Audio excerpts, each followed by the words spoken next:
Garuda Express, an international courier service.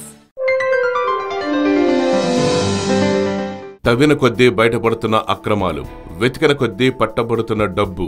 RK Nagar ఉప ఎన్నికల్లో హద్దులేని విధంగా అధికార పార్టీ ఆగడాలు కొనసాగుతున్నాయని ఎన్నికల సంఘం ముకుతాడు వేయబోతోందా అంటే ఖచ్చితంగా అవుననే సమాధానం వినిపిస్తుంది.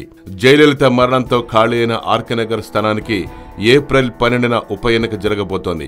అధికార పార్టీలోని శశికళ, పన్నీర్ సెల్వం వర్గాలతో పాటు ప్రతిపక్ష డీఎంకే సైతం ఈ ఎన్నికను ప్రతిష్టాత్మకంగా తీసుకుని పోరాడుతున్నాయి. ఈ మూడు పక్షాలే కాక ఆర్కే నగర్ నుంచి ఈసారి ఏకంగా 62 మంది అభ్యర్థులు బరిలో ఉన్నారు. ఈ క్రమంలో ఓటర్లను ప్రభావితం చేసేందుకు పార్టీలు భారీగా ప్రణాళికలు రచించాయి. అధికార పార్టీ ఏఐడీఎంకే ఏకంగా మంత్రుల్ని, సినీ నటుల్ని రంగంలోకి దింపి కోట్లాది రూపాయలను సరఫరా చేస్తోంది. ఐటీ అధికారులు జరిపిన దాడిలో ఈ పంపకాల వ్యవహారం గుట్టురట్టయింది.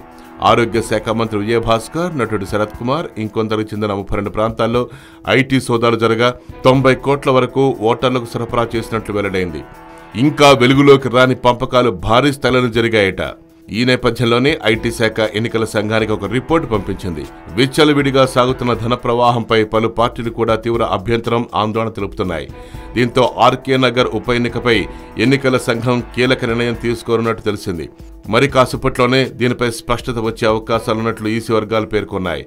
ఏకంగా ఉప ఎన్నికనే రద్దు చేసే ఆలోచనలో ఎన్నికల సంఘం ఉన్నట్టుగా తెలుస్తోంది. హాయ్ యోయో వ్యూవర్స్, సబ్స్క్రైబ్ చేసేటప్పుడు అక్కడ ఉండే గంట సింబల్ ను ప్రెస్ చేయడం మర్చిపోవద్దు.